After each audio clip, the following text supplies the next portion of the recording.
안녕하세요. AIML 리서치 엔지니어이신 청취자님을 위해 특별히 준비했습니다. 오늘은 메타페어와 여러 기관이 함께 공개한 대규모 분자 데이터셋이죠. 오몰25, 줄여서 오몰25 논문을 한번 깊게 파보겠습니다. 아시다시피 머신러닝 모델들이 있잖아요. 이게 퀀텀 케미컬 애큐러시를 훨씬 낮은 컴퓨테이셔널 코스트로 달성하면서요. 그래서 애토믹 시뮬레이션 분야에 정말 큰 잠재력을 가지고 있죠. 근데 항상 방대한 케미컬 스페이스를 커버하는 하이 애큐러시 데이터셋이 좀 부족하다는 게 문제였잖아요. 네, 맞아요. 정말 그게 큰 챌린지였죠. 초기에 QM9이나 MD17 같은 데이터셋들은 원자 종류가 너무 제한적이었어요. C, H, O, N, F 이 정도. 그리고 케미컬 다이버시티도 좀 부족했고요. 최근에 나온 더 큰 데이터셋들도 보면 대부분 찰지 뉴트럴 상태고 또 아이솔레이티드 올가닉 몰리큘즈에 좀 집중돼 있었죠. 시스템 크기도 보통 N50인 경우가 많았고요. 그러니까 사실 이상적인 건 다양한 크기, 원소, 구조적 다양성, 심지어 차지나 스핀 상태까지 다 봐야 하는데 이게 DFT 계산 비용이 워낙 비싸니까요. 만들기가 어려웠던 거죠. 아, 바로 그 지점을 오몰25가 제대로 파고든 거군요. 1억 개가 넘는 DFT 계산 결과라니. 그것도 오몰 B97M def TGBPD 수준이면 정확도도 상당히 높은 수준인데요. 네, 맞습니다. 그 메타 GGA 하이브리드 펑셔널 기반으로 계산된 거라 정확도가 꽤 높죠. 정말 방대한 프로젝트였습니다. 그럼 이 데이터셋이 구체적으로 어떤 데이터들을 담고 있는지 그 구성이 좀 궁금한데요. 네, OMR25의 가장 큰 특징은 역시 그 다양성입니다. 주기율표상에서 무려 83가지 원소를 포함하고요. 그리고 다양한 분자내, 또 분자 간 상호작용, explicit solvation 환경까지 고려했어요. variable charge나 스핀 상태, conformer, 심지어 reactive structure까지 다 포함하고 있습니다. 와, 범위가 정말 넓네요. small molecules부터 biomolecules, metal complexes, electrolytes까지요? 네, 다 아우르죠. 특히 시스템 크기가 최대 350개 원자까지 포함되거든요. 이건 기존 DFT 데이터셋의 한계를 정말 크게 넘어선 겁니다. 데이터 생성 방식도 보면 그냥 막 만든 게 아니라 영역별로 좀 특화된 방식을 썼더라고요.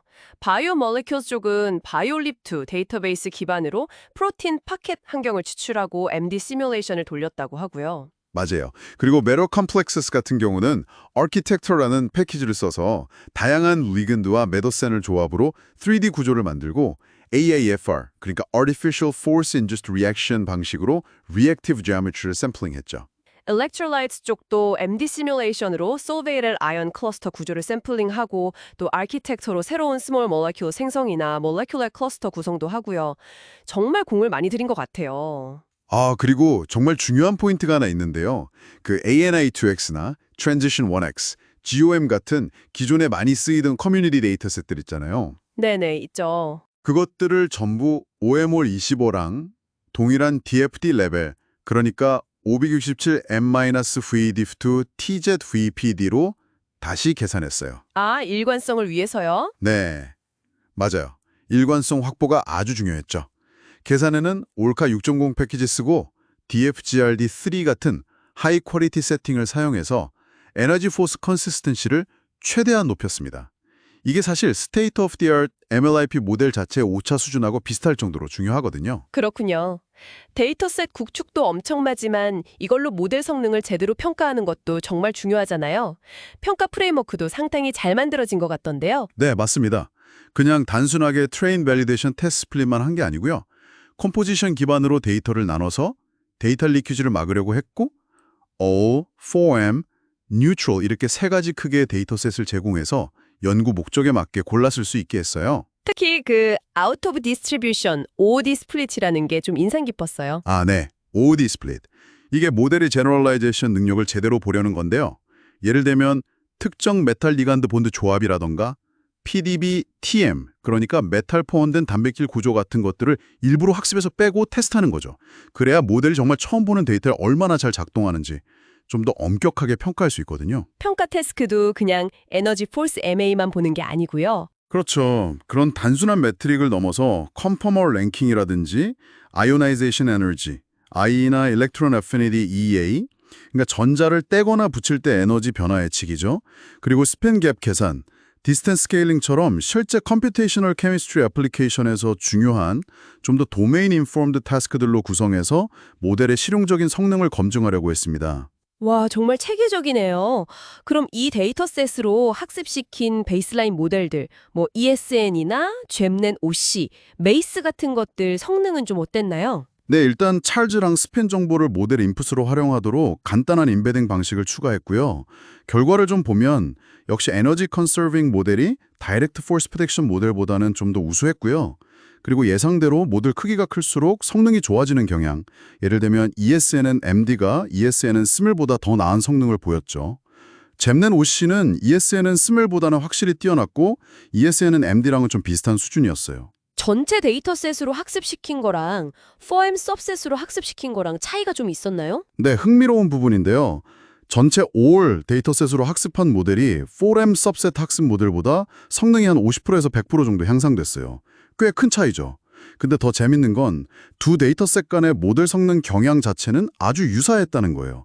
그러니까 개발 초기 단계에서는 4M 서브셋만 써도 충분히 어떤 모델이 더 나을지 그런 경향성은 파악할 수 있다는 거죠. 아, 그렇군요. 도메인별로 성능 차이가 좀 있었다는 점도 눈에 띄던데요. 바이오 몰레큐어스 에러가 제일 낮고 메tal 컴플렉스가 제일 높았다고요? 이건 어떻게 해석해야 할까요? 네, 그 결과는 역시 메탈 컨테이닝 시스템들이 여전히 ML 모델들에겐 좀 큰 도전 과제라는 걸 보여주는 것 같아요. 특히 IAEA나 스핀갭 같은 일렉트로닉 프로퍼티 예측에서 이 어려움이 더 두드러졌습니다. 메탈 컴플렉스 관련 에너지나 힘 차이 예측 정확도가 상대적으로 좀 낮았고요. 특히 스핀갭 같은 경우는 모델 크기를 키우는 것만으로는 개선에 좀 한계가 있어 보였어요. 아, 그럼 단순히 데이터 양의 문제가 아닐 수도 있겠네요. 뭔가 근본적인 모델 구조나 그런 쪽에 개선이 필요하다는 걸까요? 그럴 가능성이 높죠. 더 정교한 물리적 상호작용 모델링이 필요할 수 있습니다. 근데 정말 놀라운 결과는 그 위글 150 벤치마크에서 나왔어요. 아, 위글 150요? 네. 여기서 OMR25로 학습된 모델들이요. 레퍼런스 DFT 펑셔널인 OB97M-V 자체의 정확도에 거의 근접하는 진짜 낮은 에러를 달성했어요.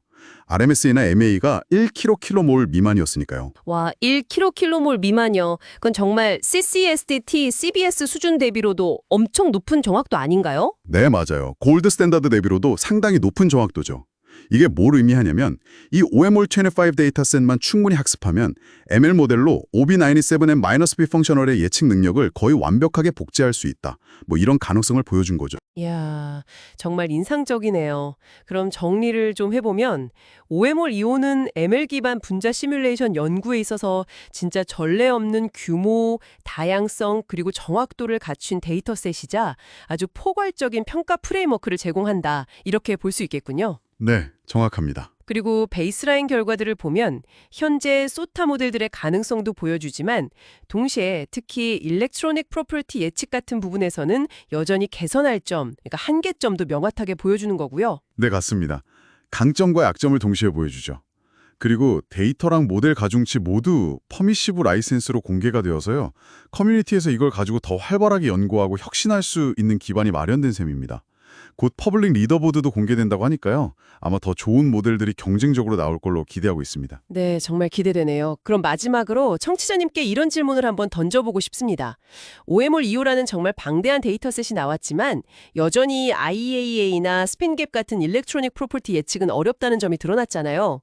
그렇다면 앞으로 나올 차세대 MLIP들은 X2SC 롱레인지 인터랙션이나 아니면 더 정교한 스핀 스테이트 모델링 같은 복잡한 물리 현상들을 어떻게 효과적으로 모델에 통합해야 할까요? OMR2호라는 이 강력한 발판 위에서 지금 풀기 어려운 촉매 설계나 신소재 개발 같은 문제들을 해결하려면 어떤 모델 아키텍처나 학습 전략이 필요할지 이 부분을 한번 깊이 고민해 보시면 어떨까 싶습니다.